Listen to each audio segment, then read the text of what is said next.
Matthew is a United States Army veteran who was deployed twice to Afghanistan in support of Operation Enduring Freedom. So I would like you to give a warm welcome to singer-songwriter Matthew Jones.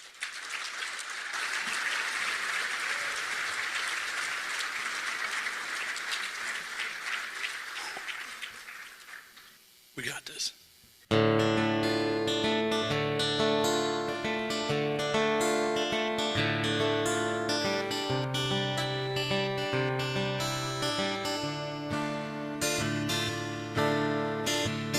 Have a scotch and a cigarette. I close my eyes and let my mind just drift away. Never much to say. And I try to keep my head held high, knuckles to the wall as I dig inside. I know I'm all on my own. I tell myself that is what I want. I'm losing my mind and it's all for nothing, man. I'm trying to understand. And I try to keep the beast at bay, but I'm 1 foot in the ground. And they don't care about the price I paid or my friends who ain't around. Nobody even knows my name, and this old place just hasn't changed. The light's not shining through the windows now. I'm just a ghost in my hometown. The light's not shining through the windows now. I'm just a ghost in my hometown.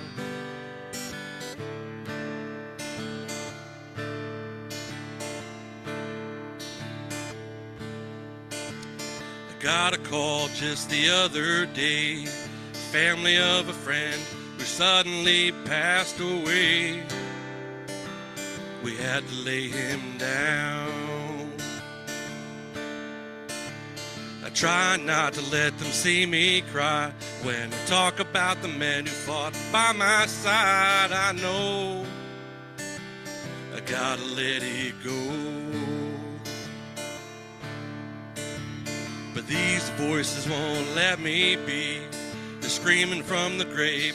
They're telling me that this is just the price we pay.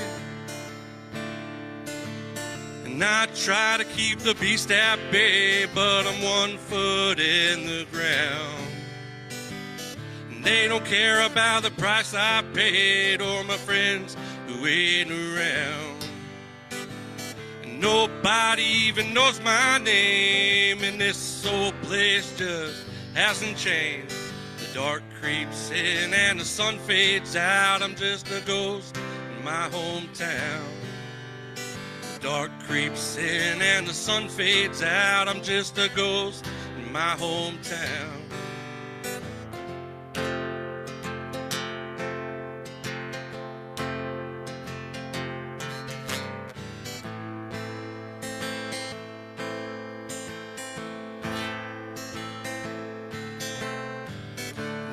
Try to keep the beast at bay, but I'm 1 foot in the ground.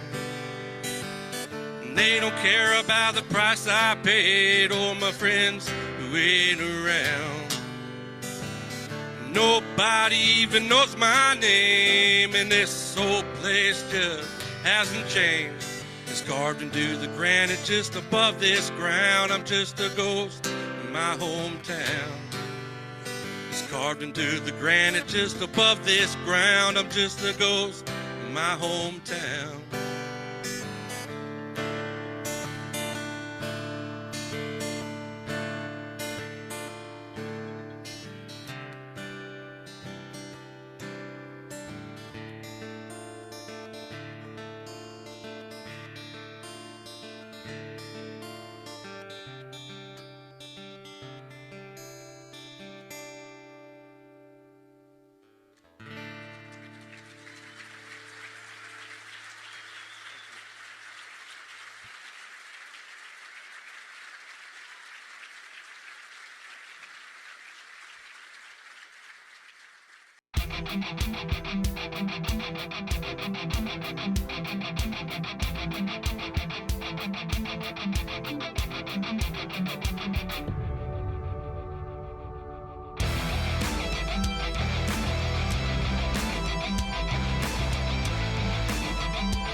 It's Tom Lamog here. Greetings from Eugene, Oregon this evening. Coming to you from my daughter's studio here, which is looking pretty good, actually. Anyway, I'm Tom Lamog. I'm an instructor with Guitars for Vet Cyber chapter and with Cav Arts, the Challenge America Veteran Arts community. Welcome to Song Sung True, a Veteran's View, where tonight we feature Matthew Jones. And let me tell you, he is a combat veteran who is actively pursuing music, guitar, and songwriting. He's one of many talented, remarkably talented individuals representing the various branches of service, I should say. And he's here to talk a little bit about himself, the stories, the music. There's so much to go over here. Matt, go ahead and unmute. And I would like to find out from you after playing this video, how does it feel? I mean, after knowing that it's like this is something that it's not anything you've been doing years and years of doing. This is fairly new, isn't it? Well, I mean, in terms of getting on the stage and playing music in front of people, yeah, that is very new. It's just kind of taken off the last 18 to 20 months. It's a blessing. I've been playing guitar for longer than I've been married. Yeah. But I mean, it's one thing that I've done for a really, really long time, and I enjoy it. And it kind of took a new shape for me. I know you're going to get into some of these questions, but it took a new shape for me once I had a traumatic brain injury. It kind of showed me music can be used for something else, and then through that, I was able to connect with other veterans just like me, and help kind of champion their aspirations too. What their ambitions are. So, I would imagine that in the compressed time frame from playing, writing, and then all of a sudden it's kind of like winning songwriting contests and performing. For when I saw this video, this is one of those things where it's like, okay, let me go ahead and find out who Matthew Jones is. And it was like a huge crowd of people. And after you and I had an opportunity to get to know you a little bit and, just find out, all right, well, how long have you been playing? Because, I've talked with some of our past guests, songwriters who've been doing this for years, and you happen to win this contest to bring you to this particular stage celebrating Wreaths Across America. And they asked you to sing to their crowd. Now, scary. Have you done anything like that before? Or is this kind of like out of left field? It's like, okay, sure, I'll do it. Well, I would say that I hadn't done anything like that prior to Denver, where I met Karen. But it was a much different environment in Denver. In Denver, you're on a stage and you're kind of all dressed up. And I mean, if you call it slacks and a black shirt and a tie dressed up, then I was pretty dressed up. But you walk out on stage and there's a bunch of people out in the audience, but you don't see them. The lights are on you. You're like, okay, no one's there. At Wreaths Across America dinner in DC, you saw everybody, all of them looking at you. And it's just like, we got this. That was just me kind of hurting a little bit of nervousness on stage. Gosh. So, and I'm thinking, all right, let's go back. Let's step back a little bit. You performed not only in Washington, D.C., where people saw you and you saw them. You performed in Denver, where you won, the songwriting contest. You performed, with your guitar. Before that, you you had done some songwriting and you wrote the song that won the award. You probably didn't think that this was anything that would be really recognized, but can you talk about really what is it about that song that prompted you to go on to do that? Well, I mean, the song in and of itself was never intended for anybody to hear. Um, it was something that was written, at a time where mentally I wasn't in a really good place, or some things that I was struggling with, some things that I had kind of compartmentalized and put on the back burner. Um, when you don't deal with them, I mean, the burner's still on, it's still cooking. So all that stuff I wasn't dealing with began to have an impact. So when you listen to that song, like I said, it came from a time when mentally I was in a real bad spot. Um, and the first chorus, it says, "The light's not shining through the windows now. I'm just a ghost in my hometown." Right? That line came from a very real moment where I was standing in my living room looking out my front windows, and I was taking a mental inventory on which branches would support my weight. Um, and it scared me.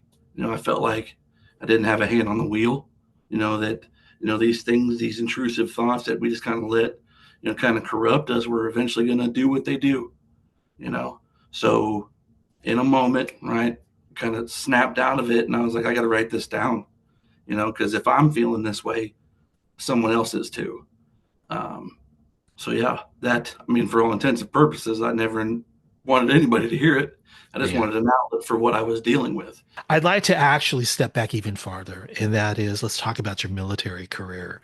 Um, Maybe you can kind of help paint the picture of who you were before you became that songwriter, so we can kind of like follow this trail of music and songwriting. But can you share with us the motivation to join the military? Well, I mean, times were kind of tough. I was a young man, and I was married. I had very young children, and life in southeast Nebraska wasn't exactly booming, 20 years ago. So some jobs that kind of, fell to the wayside, or they were seasonal, and it was, well, I got to provide some, some stability, for my family. So we went to a recruiter's office, and in Lincoln they had a spot that had all the four major ones. Um, and I went to each one of them, right? Army, of course, I went to last because I was about to drive home. Um, but I went into the Air Force, talked to their recruiters, and they said, well, this or that, or you have too many dependents. And so I was like, bummer. So I stepped out and walked across the hall to the Navy office. And I asked them, I was like, do you guys have the same dependent rules as the Air Force? And they're like, well, how many kids do you have? And so I told them, and unfortunately, they mirrored the same answer. Yeah, well, you got too many dependents. You're kind of a hot mess. Um, but then I walked down to the Marine Corps office because I thought that was a good idea. When I walked in there, they were like, "We don't care how many kids you have. You got way too many tattoos." And I was like, "Oh man, bummer." So I walked back to the car where my wife and my kids are, in their car seats. And I walked back to the car. I was like, "Nope, 3 out of 4. 3 out of 4 have said Oh, no already. So back it up. Let's just go home." And she's like, "Are you sure you don't want to go into the Army office?" And I was like, "I don't." And she's like, "Just go see what they say." So I walked in there and I was like, "All right, you guys have the same dependent rules as the Navy, the Air Force, and the same tattoo policies as the Marine Corps." And they're like, "Let me see your tattoos." So I showed them my tattoos, and they're like, "Your uniform's going to cover that. You're fine." So I was like, "Holy smokes!" So wow, yeah, that essentially started nice. the ball rolling down the hill. So Oh my goodness. Hey, I know that I've actually checked out a couple of interviews before we met up tonight, and there was one that had mentioned that you had two deployments during Operation Enduring Freedom, and maybe you can share with us where you served, or the majority of your time. Where were you when you were in service? I did. So when I deployed to Afghanistan, both times I was with the 19th Engineer Battalion out of Fort Knox, Kentucky. I was there for about 6 years, made the rank of staff sergeant. And then my first sergeant told me, he's like, "Hey, you just showed up on a loss roster to go to Alaska." And I was like, "No, I didn't." And he's like, "Yeah, you did." And I was like, "No, I didn't." And he's like, "Come to my office." When he said come to my office, I was like, "Oh man, he's not bluffing." So we went in there and he showed me the list. And of course, there was Staff Sergeant Matthew Jones, Fort Richardson, Alaska. And I was like, "Dang it, I'm going to Alaska." So I get there, I freeze because if you ain't ever been to Alaska, it is cold. Um, but I get there in September of 2012, and then I medically retired out of the military from Joint Base Elmendorf in 2019. So yeah, spent a good deal of time up there in Alaska. Fell in love with the scenery. Um, it's probably one of the prettiest places I've ever seen. But like I said, it's cold. It's very cold. Yeah. So There must have been a few people along the way that you came into that left an impression upon you. Um, can you share any thoughts on that? I look for, good things in a lot of people, even those who probably aren't deserving of it. But as you get to kind of pursue your career and you get to meet people, you really kind of discover who you are, and the things that you like about each one of those people that you meet, those eventually becomes the things that you become. So I mean, I wanted to be around well-rounded people who champion people's ideas, who encourage people, but also around the same group of people that weren't scared to roll their sleeves up and get down to business and help when absolutely needed. So um, yeah, I mean, this whole music thing I'm doing now is because I'm not the only one that feels the way I feel. So if there's someone else out there, I'd love to talk to them. I'd love to help them out. You're not fighting it alone. So uh, And stronger. did I think in our planning conversation, there's a lot of stuff that you're doing to help veterans along as well too. Is this the what we're talking about right now, seeking out those types of individuals who look for the greater good? Is this what kind of is a catalyst that keeps you going on to help these veterans, even as a veteran yourself? I think the response that I get from people regarding my music is really what kind of creates that momentum. Um, the song "Ghost in My Hometown" resonated a lot with Vietnam era veterans. When they came home, they weren't welcomed home. They were spat on and they were called baby killers, and they didn't get the welcome home that I got. Um, so when I played this song, I mean, I saw some wet faces from our Vietnam era veterans, and it just tells me that trauma that we experience in life, like it transcends generations of people. But just because it does that doesn't mean you can't grow through what you go through. Um, so yeah, I try to reach out. I try to be positive. I'd much rather be you know a beacon of hope than a lightning rod of hate. So that's just kind of what I want to be.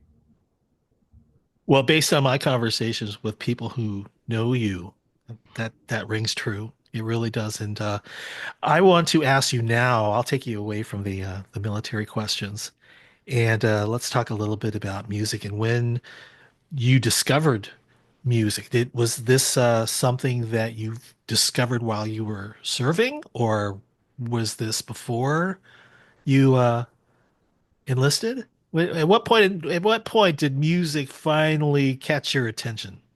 Okay, well, I'm a back up. I used to play a pretty mean air guitar back before I graduated high school. So music is it's just always been that kind of constant thing in my life. Whether I'm in my car, I'm out working, whatever it is, whether I'm playing the guitar, it's always been that thing. And I only saw it one way. If I like music, I like to hear it, I like to play it. Um, it didn't change from that viewpoint until XYZ thing happened, and it kind of turn that light switch back on. Like, whoa, okay, all right, music used to heal. You know, Mm-hmm. I mean, prior to that, if someone said you could use music, you know, to help heal from, you know, traumatic events, I'd have laughed at them. You know, because music was just a constant thing to me. But then, you know, some things happen: traumatic brain injury, PTSD, um, loss of friends. You know, you really start to kind of reshape the way that you see things. Um, yeah, and music actually became what I didn't think it was going to. It became a, you know, kind of an outlet for me, a way to kind of heal and talk and express things that I'm feeling, and, you know, things that other people may be feeling too. So, um, yeah, I'm so happy to be where I'm at right now, because I get to be on this. You know, I get to write music. I get to play my guitar. There's a lot of amazing people that I met that they don't get to do that. Matt, maybe right now would be a good time to break for a song. Um, do you What are you have gonna? something? What am I gonna? Oh, you're I talking have about me. spoons here somewhere, but I think I would love to hear some of the songs that you've shared online. Now I know that this is something that you're continuing to pursue. It's not like, some of the other artists that we've had on in the past where they've got the release of their second album or CD or anything like that. But I know that you're continually looking to write new songs. I think I stopped by and checked out some of your latest projects. But what have you got for us right now? So I was gonna play a song that kind of, you know, it kind of talks about, you know, bits and pieces of my life, me and my wife, our kids, and then kind of how quickly time goes by. So this one I'm gonna play for you is called "I Remember." Let me get situated here.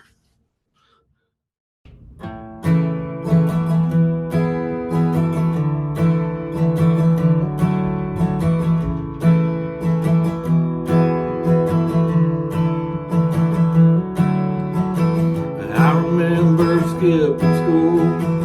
I remember the local pool when I saw you sitting there. Oh God, what do I say? She throws a look my way, and all I can do is stare.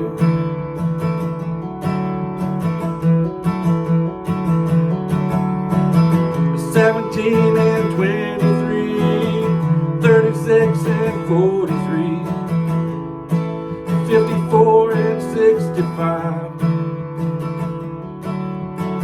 And these ages come and go as fast as the wind blows.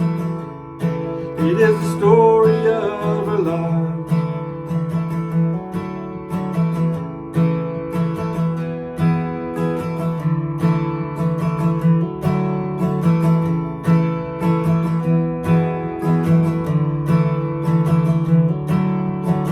And I remember you and me holding hands in the nursery, staring at a baby girl. Baby brother's on the way, found out just yesterday. I'm gonna give you both the world.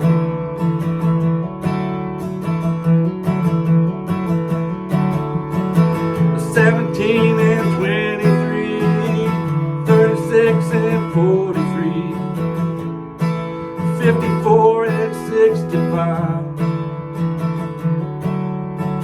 And these ages come and go as fast as the wind blows. It is the story of her life. And I know that I will see you're there waiting on me, just on the other side. I see your face in a picture frame, and I hear you calling my name.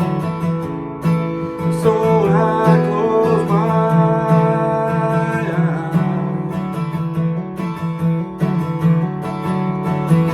17 and 23, 36 and 44,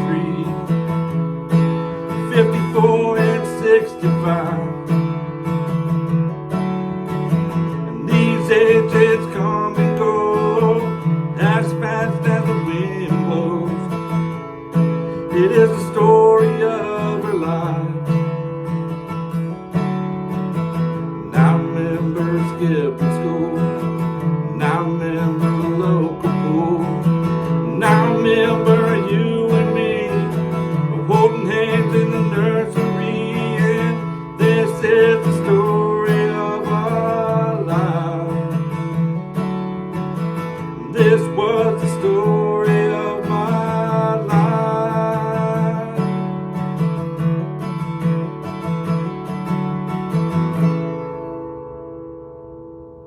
Matthew Jones.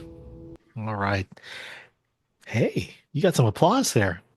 Uh-oh.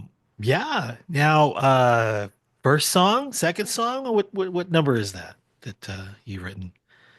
Oh, I have enough for 2 albums. Oh, all Yeah. right. Well, they're So all good, original. good to know. Why haven't we seen them out there? Maybe you know what? Like I said, I'm kind of new to your music, so I didn't check Spotify to see if you have anything. It's not there. Oh, okay. Phew. Not yet. Then I demand. No, I don't do that. So let's talk about songwriting for this particular song. Maybe you have a process. Maybe you have a formula. I know it's very personal for songwriters. They don't typically follow the same template, so to speak. Do you have a process that you follow that seems to work for you? Uh, so sometimes it just happens. I'll sit down with an idea and it just immediately things start clicking, different lines, different lyrics, different kind of viewpoints, and everything's just firing on all cylinders.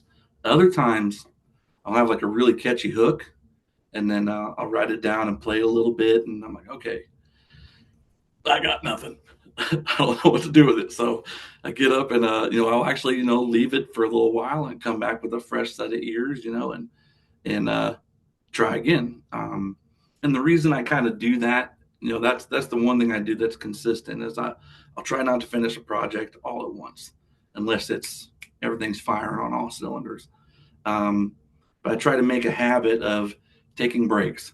Because I feel like when I come in and I try to force a song through and get it completed, it really loses a lot of energy. Maybe certain words or lyrical lines could be reworded to kind of land a little better. So yeah, I try to take breaks.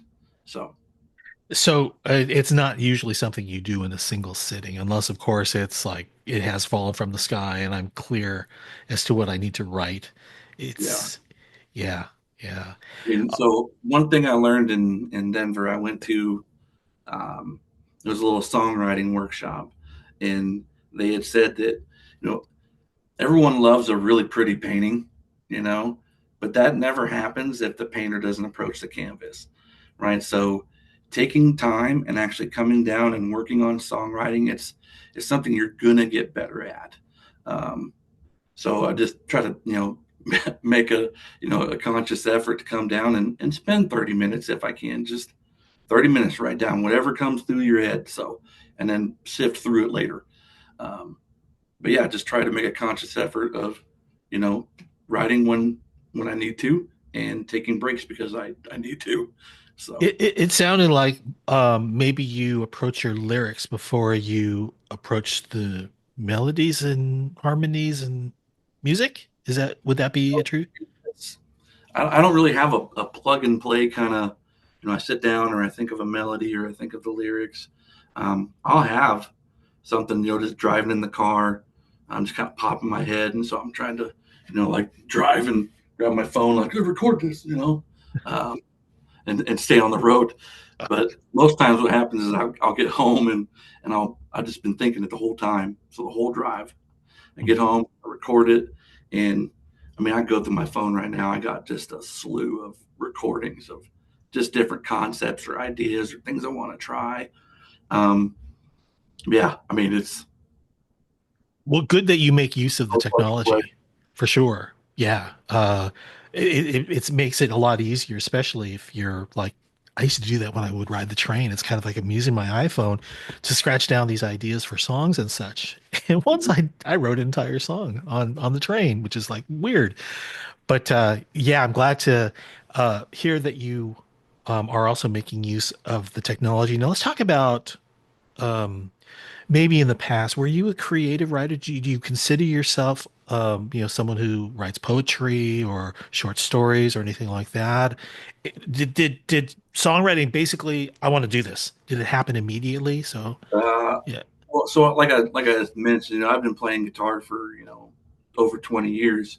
So playing was always something that I loved to do, um, and I never really kind of delved into the songwriting um, till Brian. I want to say probably about 6 years ago. Hmm. Like really started focusing, um, and then I mean, even back then, deciding that I wanted to start writing, I spent a lot of time looking at an empty piece of paper with a pen or a pencil, just like I got nothing. Like, what am I going to write about? And then, of course, when an idea hits you, it's not a convenient time. You know, you're just like, oh, I don't have my phone, and I'm on the crapper. you know, Finally. Oh, all right. Well, So, that's how, sometimes, they say sometimes it falls out of the sky. Other times, well, it yeah, comes to you at weird times. I wish it was Um, an easy process. I really do, but it's consistency, repetition, make time to write, and you'll start to see how you're creating new ideas, or you're putting different things together. And what I love about songwriting is I can choose to write about a specific topic, but make it sound like it could be about something else.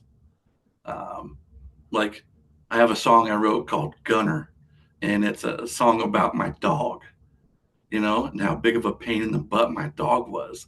yeah. But it does kind of come across in two other ways. It could come across as a kind of a tumultuous relationship where it's just always, nothing ever seems to have an upside to it.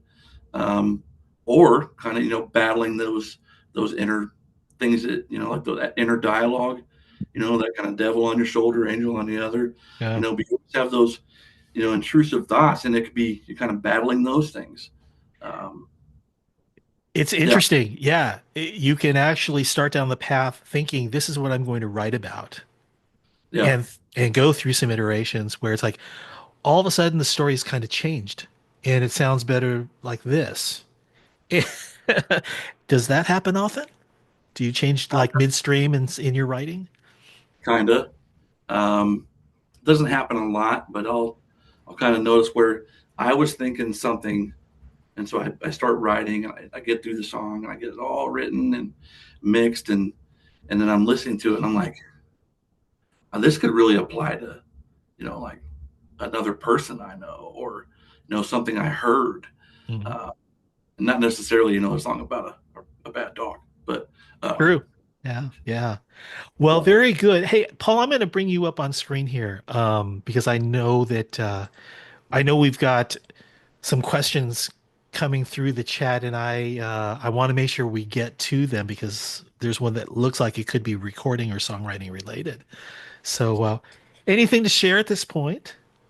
Yeah, and before I go to the chat, I just wanted to say, Matthew, I'm a civilian. My dad served in the Army in World War II, and he also was an engineer. He was a topographical engineer, okay, and they were put down in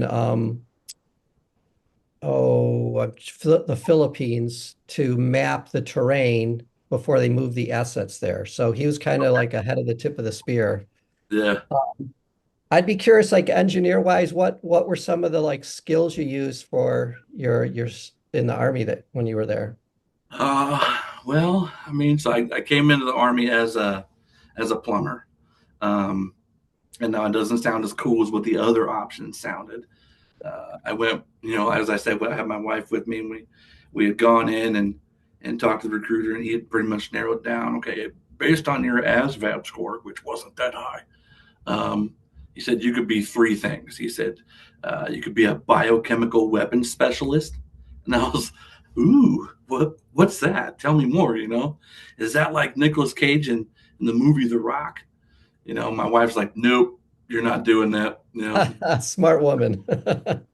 And then they offered, you know, a Cav Scout, which was a 19 Delta. Um, and my wife was like, what do they do? And so they kind of filled her in a little bit. She's like, next. The last option we had was a plumber, right? Now, before I joined, I had a little extra weight on me, you know. And so my wife, she tapped me on the arm. She's like, you could do that. You got the backside for that. And I was like, oh, okay, here we go. So I came in as a plumber. I did zero plumbing, did a lot of like carpentry, did some electrical, some mason stuff or masonry stuff. Um, I tried to do some plumbing in Afghanistan. Didn't really work out. So yeah. Great. Well, thanks. All right. So a question, I'm going to say this is from Anonymous. They want to know how you kept your air guitar in tune. They hear those Oh, are tough to keep in tune. by ear. We do have a question from Mr. Aardvark. I don't even want to ask what Aardvark to your pie references, but he said, I see he has a small writing and recording station. What's the ideal environment to be in for you, and what kind of ambiance do you feel you perform best in during your creative process? Okay, that is actually a really, really good question. Um, so I kind of break it up to where if I'm in a creating phase, this is where I'm going to be at. You know, if I'm actually recording track for track, trying to get the mixes right, um, and kind of that writing phase, I try to put that into a different place. I don't want my writing location to be the same as, you know, like my recording location, because then I feel like I'm mashing two things together. So I try to have a nice quiet space where I can go and focus on just writing. Um, and then after I get done writing, you know, and I want to come down here and I want to noodle around and turn the amplifiers up and make a lot of noise, I do that down in the kind of the creative space. Um, but really, honestly, and the best place to do it is where you're comfortable. Um, it can either be a big room, a small hallway. I've noticed that I sound better singing and playing guitar in a hallway. Um, so every now and then I will wander upstairs with my guitar. My wife's like, "Go downstairs." Have You you have a tried schedule for that. have you tried singing in the crapper? The ambience there is really good too. Well, I should probably give it a try. The acoustics, I'm just saying the acoustics, it's like a little hallway. That's great. Yeah, yeah, Can you I say give it a shot. can you say a little bit, you had mentioned before how music heals you. Can you say a little bit about that? I mean, obviously playing it and expressing it, but is there other thoughts you have about how music or the guitar specifically has helped with healing? Well, I mean, it really helps me kind of combat stress or anxiety. Um, Gives me something to focus on instead of kind of having your mind going all over the place. So that's one thing that really, really helps me. Um, and so I would say to anybody out there who's wanting to learn how to play guitar, be patient with yourself. Um, Practice, yes, but don't set these super high expectations that you're going to be like, you know, the lead guitarist for the, you know, a heavy rock band. It's like, pace yourself. Um, and be patient with yourself. You know, allow yourself the time to actually learn. What I've learned, essentially, what you've heard in my music, is the same things that I've been doing for 20 years. Um, I don't know a lot. I know enough to be creative. Um, but there's, you know, I kind of get that same way. I mean, I get impatient with my own work. I'll sit down here in the studio for 9 hours recording track after track after track. And then I listen to it at the end and I don't like something about it. And so I scrap the whole project. And someone in Denver told me that you need to stop deleting your creativity. Yeah, So, yeah. yeah, message received. Um, so, yeah, I'm not doing that anymore. I'm just kind of work on That's that later. great advice. So, That's great advice because there's almost like you're sometimes in a space where you're creating and then there's a space where you're editing. And you yeah. don't want to throw out the creative part, even though because the editing is kind of the value judgment that you're putting on it. So, And it can be overwhelming. That's why I say be patient with yourself. You know, when you're trying to write music, you're trying to get a nice melody to it, be patient with yourself, right? It's going to happen. Great Um, advice. but, allow yourself the freedom to kind of pursue it with some patience. Um, when it comes to, if you're trying to record some stuff and you're using like a garage band or whatever digital audio workstation that you're working with, it's two different hats. I mean, if you're in a mixing phase where you're adding lead guitar and rhythm and vocals and drum and bass and all this cool stuff, you're trying to mix every one of those tracks independently so that they blend really, really well with each other. Once you feel like you have a finished product in the mixing phase, you move over to the mastering phase. And that mastering phase is a new hat, right? Now you're not just going track for track, you're mixing the entirety of the song so that it all sounds like it blends really well. And it can be overwhelming. It really can. So while it is a good stress reliever to play guitar, sometimes you just need to go find a quiet space and just breathe, just kind of decompress a little bit. Yeah. So, yeah. Tom, if I got time for one more, Matt Barr was asking a question about the song Matthew just played. He says, Matt, you're so down to earth and amazing. I'd love to know what was going through your mind when you were singing the ages of the two people in the song and why you chose the notes you did and the chords you did and how they matched up. So when it came to writing I remember, really, I had the melody for it kind of already down. I'd been playing through it. I just didn't have anything lyric-wise. One day in the car, I was just driving along, I was just kind of thinking about, either high school or outside of high school or the first job, and kind of what were my 20s like and my 30s. And, now I'm up there in 40. So I'm like, I can't remember my 20s. It was kind of just the thought of remembering something. So I decided to focus on something that I love. I love my family, my wife and my kids. So I just tried to kind of create a nice little kind of image. I remember, when I was a young kid in high school going to the local pool, saw a really pretty girl. And although I was nervous, I was staring at her and she shot me a look and I freaked out, like that isn't necessarily how I met my wife, but it paints a really, really good picture that other people can connect to. And those ages, I just kind of, however they would rhyme together. But it's just kind of, as we go through time, and we look back and we can remember all those things that really, really matter. I don't remember everything, but I remember the things that mattered, and so my family, my wife and my kids, and, and then kind of it's, we're all heading in the same direction someday, that sad departure from each other. But I know that even though I'm left here with grief, I know I'm going to see her again, and things like that. So you paint a nice picture that, hey, although, life is kind of fleeting, you still hold on to hope. So. All right. Paul, thanks. I think, Matt, it might be time to get you to play another one of your songs for us. And maybe if you can also, do you have one? Am I putting you on the spot? Wait, you have two albums worth. What am I asking? I'm going to get a couple here. Yeah, I mean, if you have, or if you would like, because you do have some interesting stories to share, and maybe any of the stories that you've shared, if you've got that one tied to a song. But hey, it's your choice. You've got some interesting topics that you and I have talked about offline. It's your call.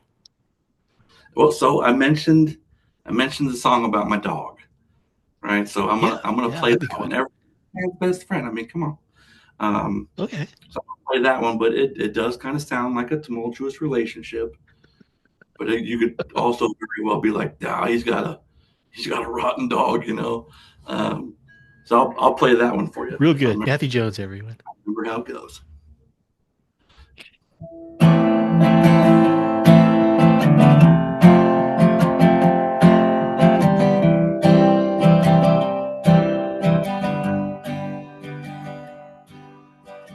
And I wake up every day to the same old thing. drained of energy in a struggle to ease the pain. My mind's on overload, when will it all end? And I gave you everything, and this is what I get. You sink your teeth in everything, and you tear it all apart. I wish I could hate you for breaking my heart. And if you're out to torture me, this soul wound that starts to bleed. I wish I could let you go, but your teeth are sank into my bones.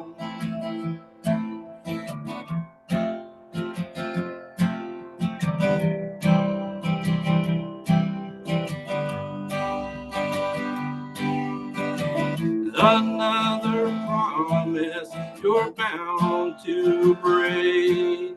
And I was foolish for thinking you would change. Can we fix this, or is it the end? And I never thought this would come from my best friend. You sink your teeth in everything, and you tear it all apart. I wish I could hate you for breaking my heart.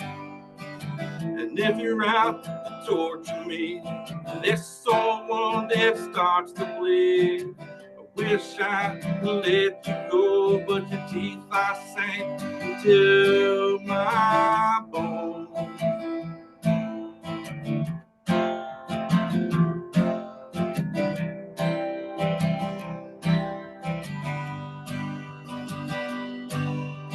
Do you remember the day we met? Those were the days that I never will forget. But those days are gone now, and we have to choose. You are stuck with me, and I am stuck with you. You sink your teeth in everything, and you tear it all apart. I wish I could hate you for breaking my heart. And if you're out to torture me, this soul wound, it starts to bleed. I wish I could let you go, but your teeth are sank into my bones.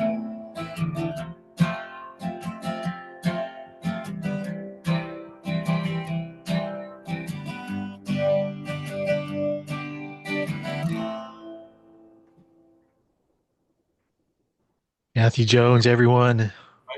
Oh my. Yeah. Yeah, I can see that.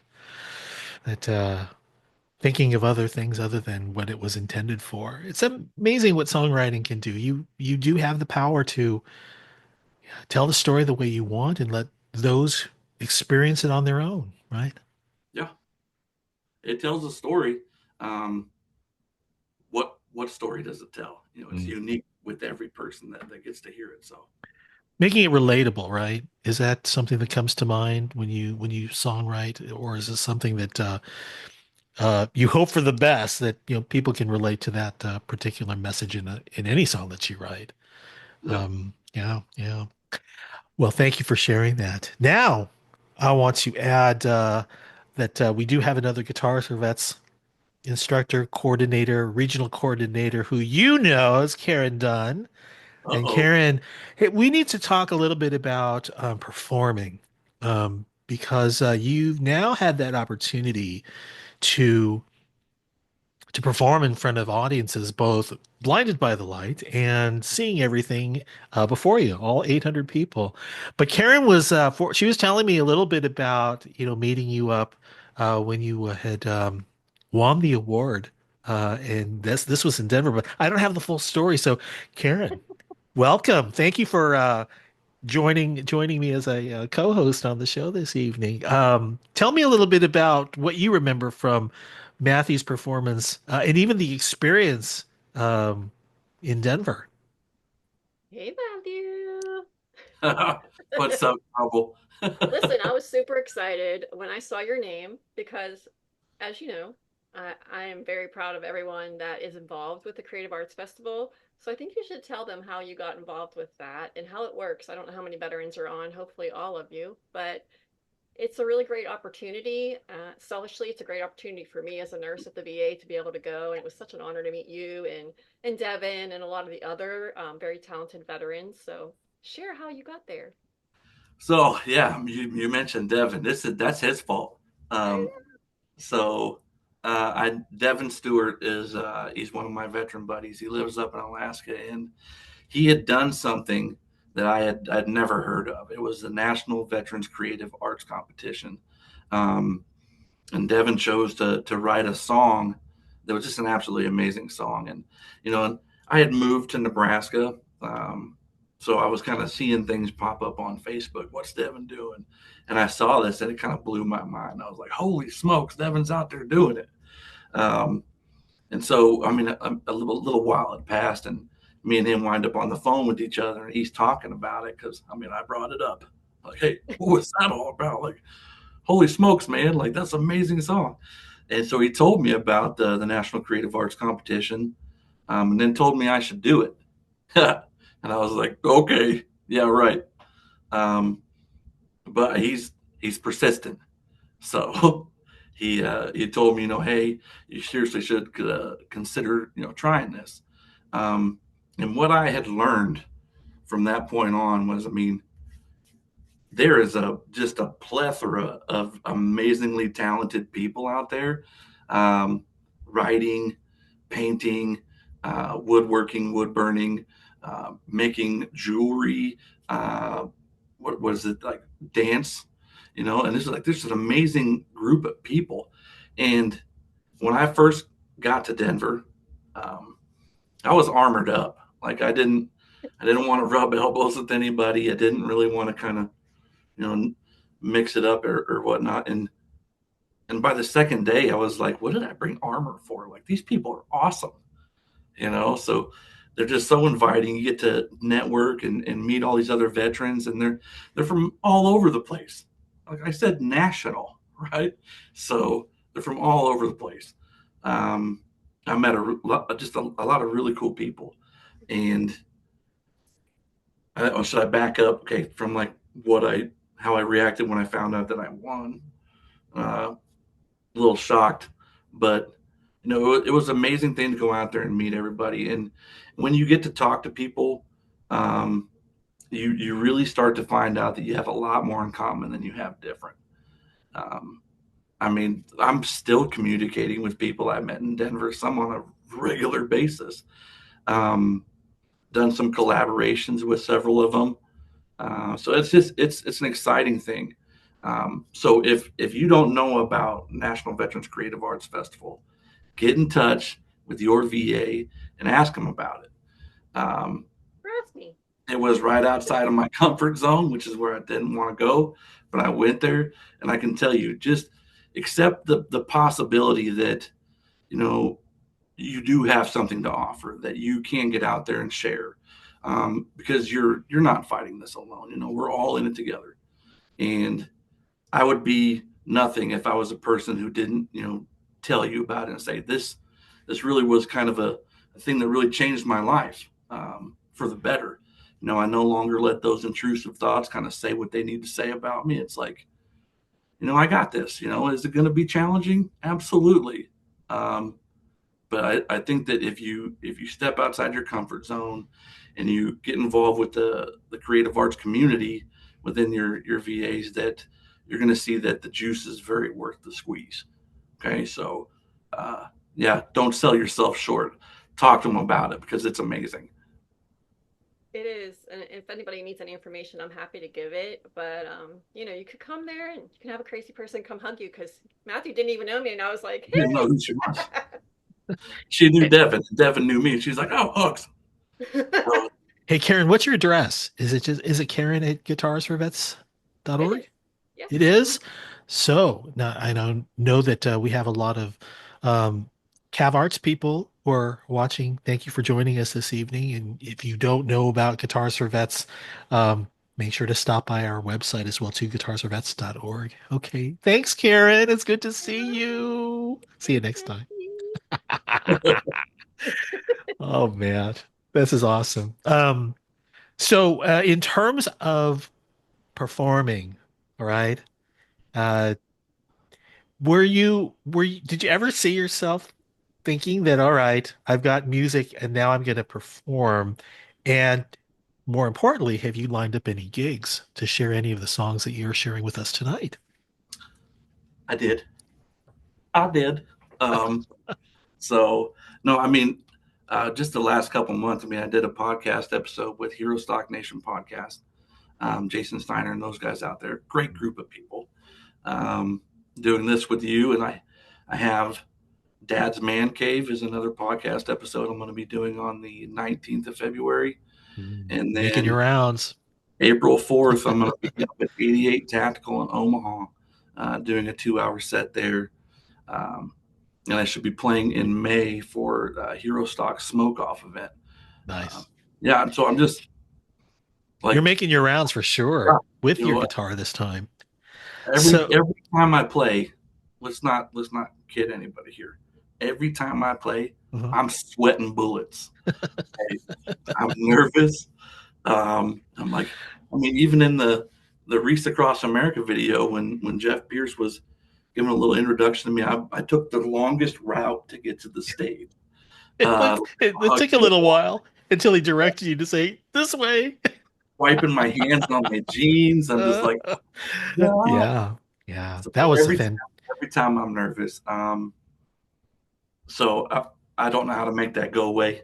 If anybody's got pointers. Let's talk a little bit about guitar. I mean, obviously, you know, watching you play, and for those students or graduates who are watching, our guitar learners, you're not doing anything complicated with playing those chords. They're open chords for the most part. You've got a couple of bar chords in there too.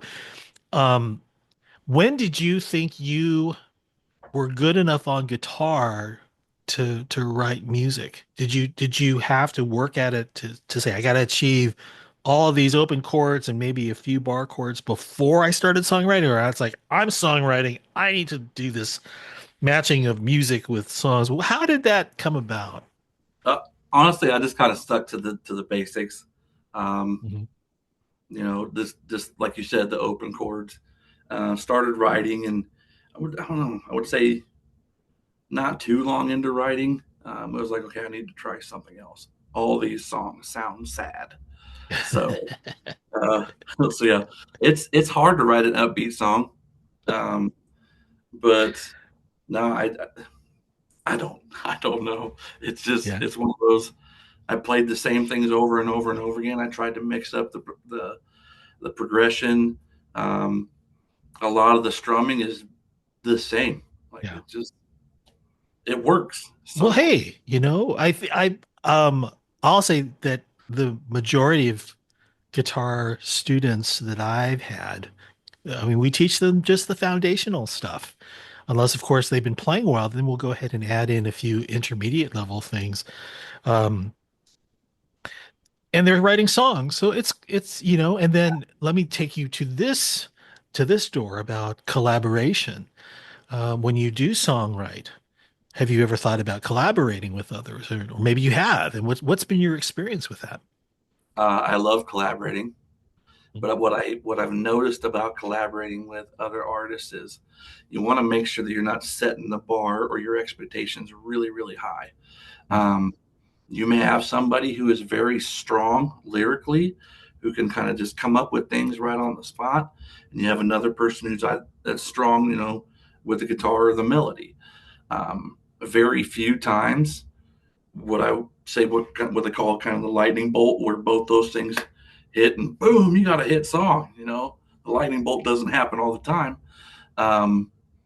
So yeah, I mean, don't set the bar too high and just go crazy. Yeah, learn to play, you know, weaknesses and strengths. You know, well, if I'm not very good lyrically, or I can't come up with something on the spot, well, that person can. So I'll give them the mic to kind of take the lead there while I focus elsewhere. You know, and together you both create a really really awesome piece. So There can be plenty to go around sometimes, you know. It's kind of like, okay, I'll focus on this verse, you take this chorus, or let's write a melody together. There's so much that anyone can contribute. Um, do you have a preference one over the other? Writing by yourself versus collaboration? well, I mean, I think right personal. Mhm. I Mhm. do like writing by myself because it's where I get to be honest with myself. You know, like I'm sitting in a space by myself, pen and paper, or on the computer with my guitar, and I get to kind of, like I can talk out loud, like, "What are you doing? That didn't sound worth Mhm. anything." Yeah. Yeah. Or that's what you decided to sing about. Scratch that. I can be, brutally honest with myself. Um, but I mean, I do enjoy collaborating with other artists because they bring like a fresh set of eyes, Mhm. imagine imagine you have this beautiful painting pictured and you have seen it 15 years one way, and someone comes over and goes, "Oh, I really like how that's like that." And you're like, "What?" You know, Yeah. they just created a whole new piece. So, um, I think that collaborating with other artists, while it can be challenging, uh, I like a challenge. So that's what I Now, would. let me ask you the question of the hour. And we're coming up. Actually, we're actually in overtime right now. But I got one more music related question. I want to encourage our guests this evening who've joined us to put your questions in the chat feature because Paul's going to come back one more time to get to those questions. And if you're a songwriter, this is your opportunity to go ahead and ask Matt a question. So my final music related question goes to music theory. And I would be interested to find out from you, do you find that it is something that you rely on quite a bit, or is it not anything that you consider? Is it something that, occasionally I will go ahead and mess around with some music theory concepts, just out of curiosity, where you stand on music theory? Yeah, yeah. No, I get it completely, 100%. Steel trap, yeah. No, I have. It's it's hit and miss, like, Yeah, because when you start talking about music theory, I mean, you could really get into the weeds about it, sure. Yeah. which can be kind of overwhelming and confusing. So, like, I still don't know what the cage system is. I've been playing for 20 years, so but Happy to talk with you about that offline later. Or Paul, $40 an better, hour. better, I was gonna say, better add him to my queue. No, no, that's cool. I mean, Matthew, there are a lot of musicians who don't read music, right? They I play by don't. feel, which is awesome. So yeah, I mean, everyone has their own path. I'm just curious to find out, if there's any, tie into lessons and theory, or just the basics, just teaching you the foundation of how to play a guitar is enough to get you started to become a songwriter. And then the journey, which it's a lifetime journey. It's something that you pick up things along the way from people that you meet, and maybe you take lessons or you focus on a particular technique, but it's a wonderful journey. And I know you're on it. You started the songwriting path.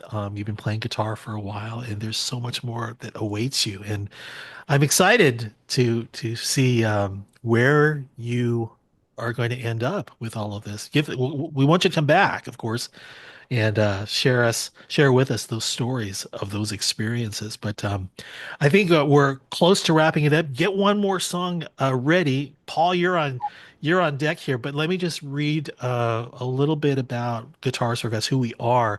We're a 501(c)(3) nonprofit organization. Our cyber chapter allows veterans to enroll in the G4V program free of charge and complete 11 weekly online private lessons. These lessons are individualized and designed to help veterans learn guitar at their own pace.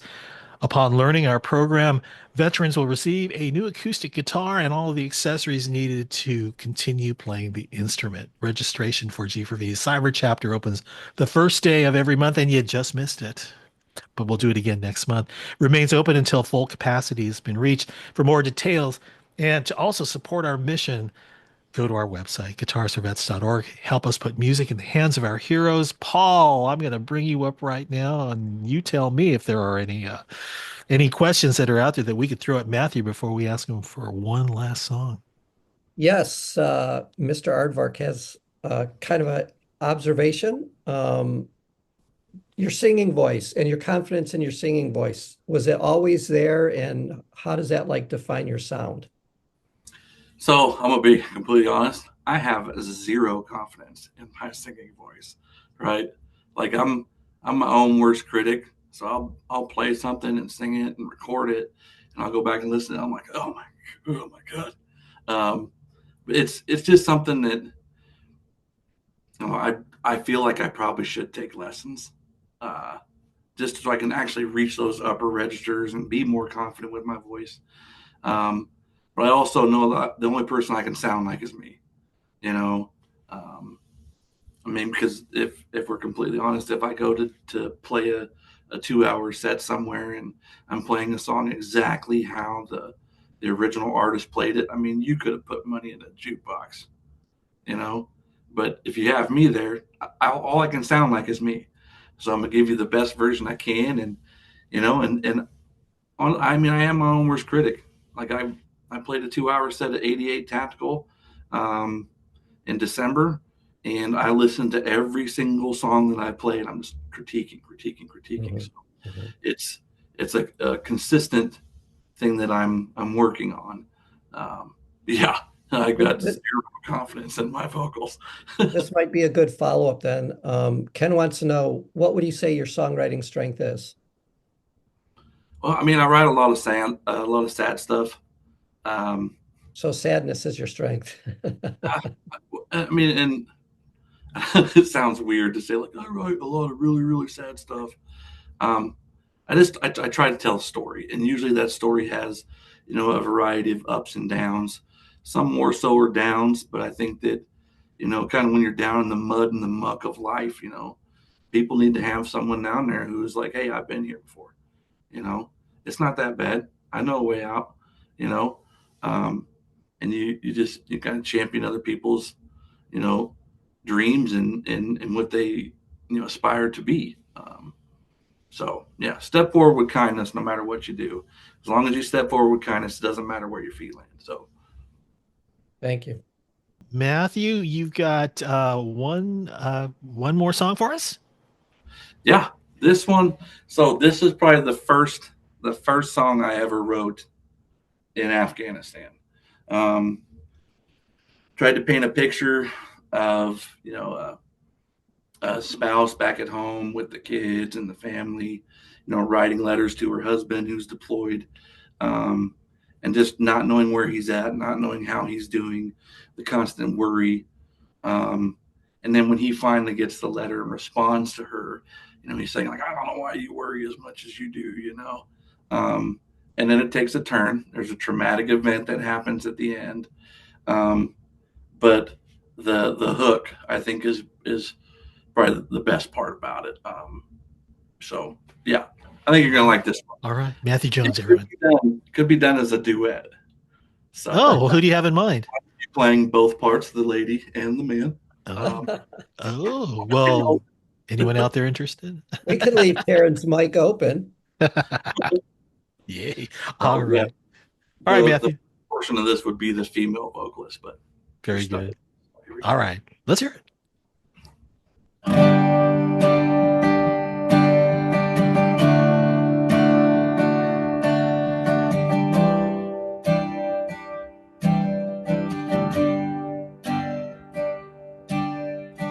Hey, hey there, baby. Oh, well, I miss you. Where have you been? I know you can't tell me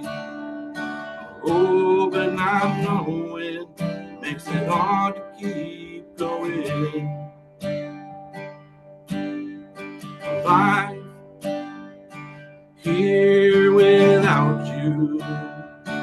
Oh, well, it's harder than I had imagined.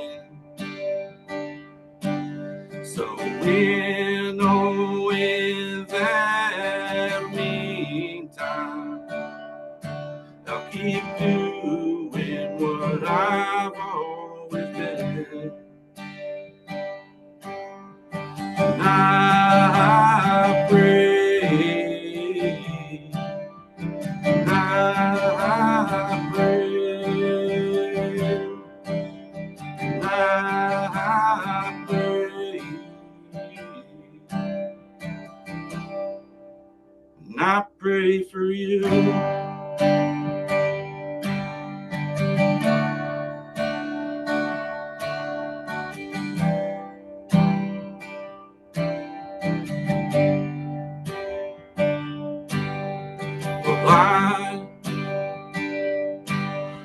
I don't know why you worry as much as you do. Tell the kids that Daddy misses them, how much I love them, and I'll be home soon. Believe in me, baby. Oh, just like I believe in you. And in with that meantime, I'll keep doing what I always do. And I pray, and I pray, and I pray, and I pray for you.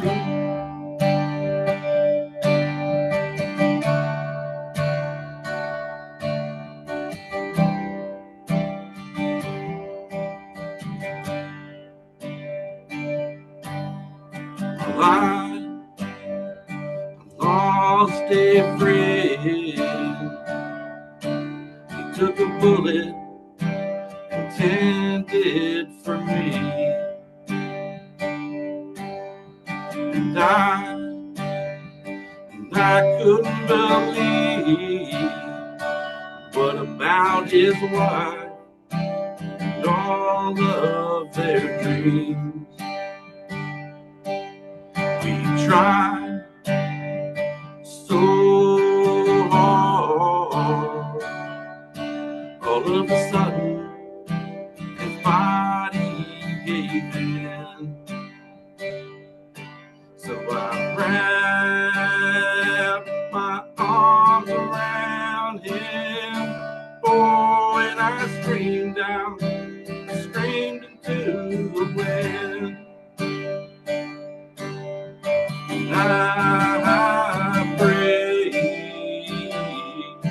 and I pray, and I pray,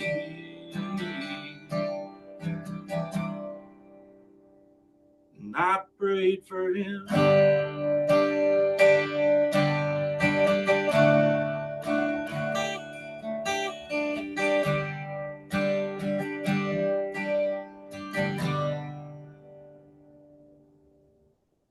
Matthew Jones of Matthew's Anthem. Oh. Sir, what a wonderful time it has been talking with you. I have to say, I was excited to talk with you during our planning discussions, and our mutual friends had such great things, and it's wonderful spending time with you to hear your stories and your songs. Can you let us know where to find all of the things that you're putting out there? So you can go to Matthew's Anthem on YouTube. I'm trying to submit as much as I can. You know, when I got the new project. But you can go to Matthew's Anthem on YouTube.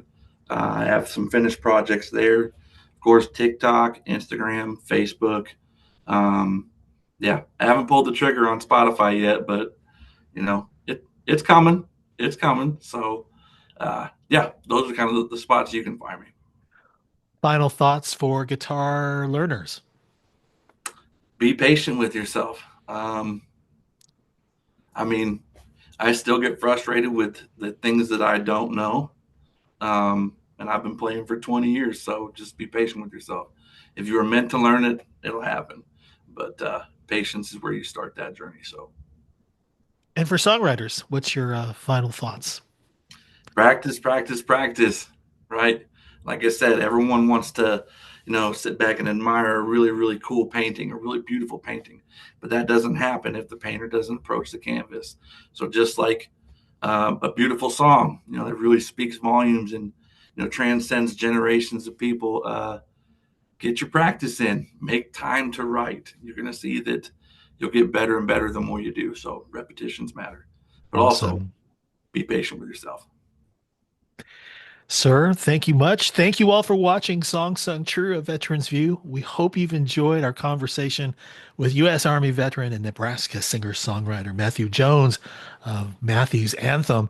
On the next episode of Song Sung True, a Veteran's View, we'll be joined by Schaefer Muller, a U.S. Army veteran and a singer-songwriter who proudly hails from Virginia. Schaefer will join us from Alaska, where he's currently living and performing at venues there for his friends, family, and everyone else. That's 1 week from tonight, Wednesday, February 12th, 5:30 p.m. Pacific. Until then, be sure to check out our live event programming schedule at the Guitars for Vets Learning Center for our monthly iJam play-along, which is tomorrow, the Guitars for Vets Guitar Shop this Saturday, and then the Guitars for Vets Guitar Brigade, which is coming up next week. Or is it next week? No, it's 2 weeks. It's the 19th. That's right, the 19th. So check that out on our calendar. cavarts.org is open to all veterans, really, at no cost. So get your the word out to everyone. If they're a veteran, come check us out. And Karen, of course, karen.dunn2@va.gov. That was her address that she's left on the chat. Anyway, with that said, I'm Tom Lamog. I'm going to see you next time, hopefully tomorrow at the iJam. Until then, thanks again for watching, and good night. Thomas.